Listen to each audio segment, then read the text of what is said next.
Sesuatu yang asing terjadi padaku 1 tahun yang lalu. Ujian akhir kami akan segera tiba, dan aku masih perlu melakukan banyak persiapan lagi. Biasanya perpustakaan sekolah kami akan tutup pada pukul 5, tetapi karena ujian, sekolah memutuskan bahwa perpustakaan akan tetap buka hingga tengah malam, sehingga jika anak-anak mau, mereka bisa tinggal untuk belajar dan mempersiapkan diri untuk ujian.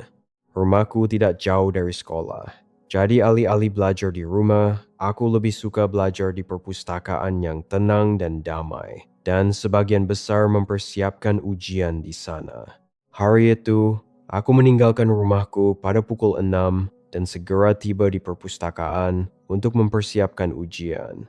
Aku sangat terserap dalam belajar, sehingga aku tidak menyadari bahwa sekarang sudah pukul 10.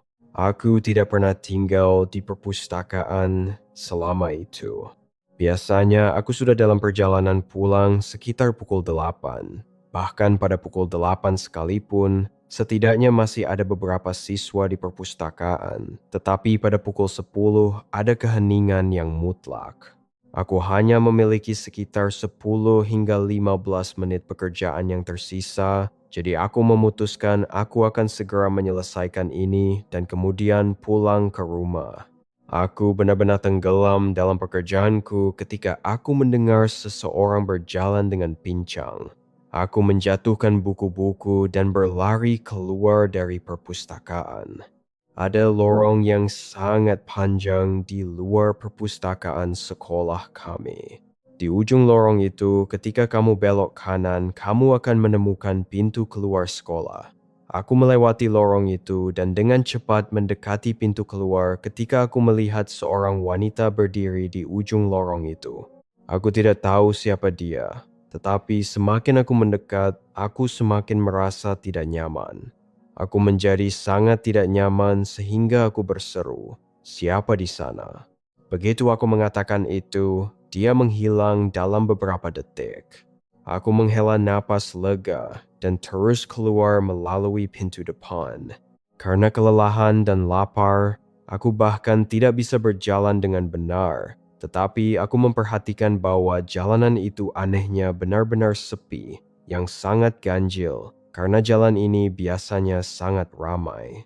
Bahkan di malam hari pun kamu bisa melihat orang-orang berjalan di jalan itu. Karena panik dan takut, aku terus melihat ke tanah sambil berjalan. Aku hampir sampai di rumah ketika tiba-tiba aku melihat sebuah bayangan di tanah yang memanjang ke arahku, meskipun tidak ada seorang pun di sekitarku.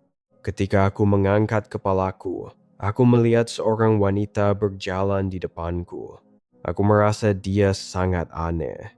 Dia terlihat seperti penyandang disabilitas, dan dia kesulitan berjalan. Dan dia berjalan sangat lambat sehingga aku menyusulnya dalam waktu singkat. Sekarang aku sangat dekat dengannya sehingga aku bisa melihatnya dengan jelas. Dia mengenakan pakaian compang-camping yang kotor, dan tangan serta kakinya bengkok. Juga rambutnya terlihat sangat berantakan. Aku merasa itu sangat aneh, sehingga aku berhenti seketika. Naluriku terus-menerus memberitahuku untuk tidak mendekati wanita ini lebih jauh. Aku bahkan tidak punya keberanian untuk mendahuluinya dan melanjutkan perjalanan. Aku membeku.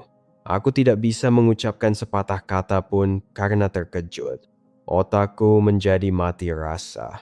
Aku tidak tahu bagaimana menjawab pertanyaan anehnya itu.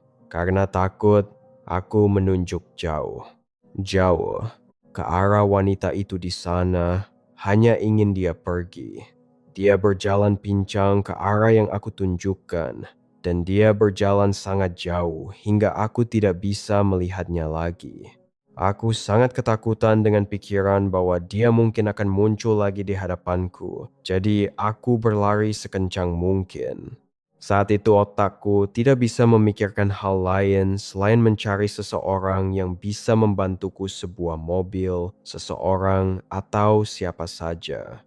Dan kemudian pada saat itu aku mendengar wanita itu berteriak dari kejauhan. "Dia ada di sini!" Setelah itu, aku tidak ingat apa-apa lagi. Ketika aku sadar, aku mengetahui bahwa tetanggaku menemukanku pingsan di tanah dan dia membawaku pulang ke rumah. Aku mengetahui hal ini darinya bahwa pada tahun 1998, ada seorang wanita berusia 32 tahun bernama Agatha. Dia memiliki seorang putri berusia 10 tahun yang juga bersekolah di Eden Hill School. Suatu hari saat bermain bersama teman-temannya, dia mengalami kecelakaan dan meninggal dunia. Agatha tidak sanggup memikirkan kehilangan anaknya. Setelah itu, hantu Agatha terlihat berkeliaran di sekitar Eden Hill School dan daerah sekitarnya mencari anaknya yang hilang. Dia masih berkeliaran, berharap bisa bersatu kembali dengan putrinya suatu hari nanti.